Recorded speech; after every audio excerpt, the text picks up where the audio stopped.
ലഹരിക്കെതിരായിട്ടുള്ള സ്റ്റോറിയാണ്.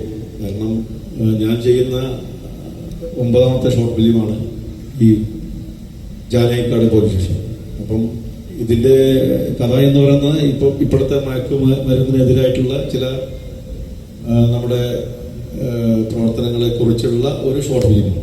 കാരണം എത്രത്തോളം നമ്മുടെ മാതാപിതാക്കൾ എത്രത്തോളം ബുദ്ധിമുട്ടുന്നുണ്ട് മനസ്സിലാക്കി കൊടുക്കുന്ന ഒരു ഷോർട്ട് ഫിലിമായിരിക്കും ജാനേക്കാട് പോലീസ് സ്റ്റേഷൻ. കാരണം ഇന്നവരെ കാണാത്ത രീതിയിലുള്ളൊരു കഥാപാത്രമാണ് ഈ പോലീസുകാരന്റെ ഒരു മകനിൽ കൂടി ഞാൻ കൊണ്ടുപോകുന്നത്.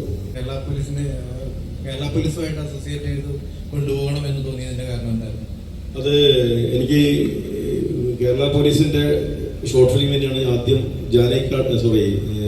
കുട്ടി യോധ ഒരു ഷോർട്ട് ഫിലിം ഞാൻ ചെയ്തിരിക്കുന്നത്. അപ്പോൾ കേരള പോലീസ് എനിക്ക് ഒരുപാട് സപ്പോർട്ട് തരുന്നുണ്ട്. കാരണം പോലീസ് എനിക്ക് പോലീസ് വാഹനങ്ങൾ, അതുപോലെ ഒറിജിനൽ പോലീസ് ഓഫീസറൊക്കെ അഭിനയിക്കുന്ന മുമ്പ് ഇത് CI, അതുപോലെ SI, അങ്ങനെ കുറച്ച് പോലീസ് ഓഫീസർമാർ അഭിനയിച്ചിട്ടുണ്ട്. പിന്നെ നമുക്ക് ഷൂട്ടിങ്ങും എല്ലാ ഹെൽപ്പുകളും കേരള പോലീസിൽ നിന്ന് എനിക്ക് ഒരുപാട് സപ്പോർട്ട് കിട്ടിയിട്ടുണ്ട്. അതുകൊണ്ട് തന്നെയാണ് ഞാൻ എന്നെ ഹെൽപ്പ് ചെയ്യുന്ന ആരായാലും അത് പോലീസുകാരനാകുമ്പോൾ സന്തോഷമല്ലേ ഉണ്ടാവും. അപ്പോൾ അതുകൊണ്ട് കുറച്ചും കൂടി ബലവും ധൈര്യവും അവരിൽ കൂടി കിട്ടുമെന്ന പ്രതീക്ഷയോട് തന്നെയാണ് ഞാൻ കേരള പോലീസുമായിട്ട് മുന്നോട്ട് കൊണ്ടുപോകുന്നത്.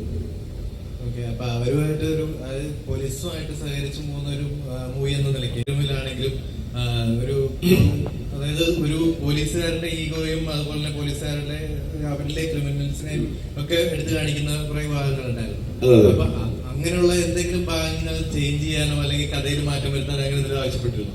ഇതില്ല. ഇതില് സത്യത്തില് ഒരു കഥയിലും മാറ്റം വരുത്തുന്ന രീതിയിലോ അല്ലെ പോലീസുകാരന്റെ കഥ, ഒരു പാവം പോലീസുകാരന്റെ കഥയാണ്.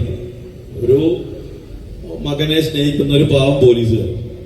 അദ്ദേഹം അതാണ് പോലീസുകാരെ മോശമാക്കൊണ്ടൊന്നും ഇതുവരെ ഞാൻ ചെയ്തിട്ടില്ല. അങ്ങനെയുള്ളൊരു സ്റ്റോറിയാണ്. എൻ്റെ ഒരു ആഗ്രഹമുണ്ട്, അത് ചിലപ്പോൾ അടുത്ത് തന്നെ നടക്കും. ഞാൻ ഇതിന്റെ ഉന്നത പോലീസ് ഓഫീസറോട് ഇതിനെപ്പറ്റി സംസാരിച്ചിരുന്നു. കാരണം കേരളത്തിലെ എല്ലാ പോലീസ് ഓഫീസർമാരെ അഭിനയിച്ചുകൊണ്ടുള്ള സിനിമ അത് ഉടനെ ഉണ്ടാവുമെന്നുള്ളൊരു പ്രതീക്ഷ എനിക്കുണ്ട്. കാരണം പോലീസുകാരിൽ നല്ല കലാകാരന്മാരുണ്ട്.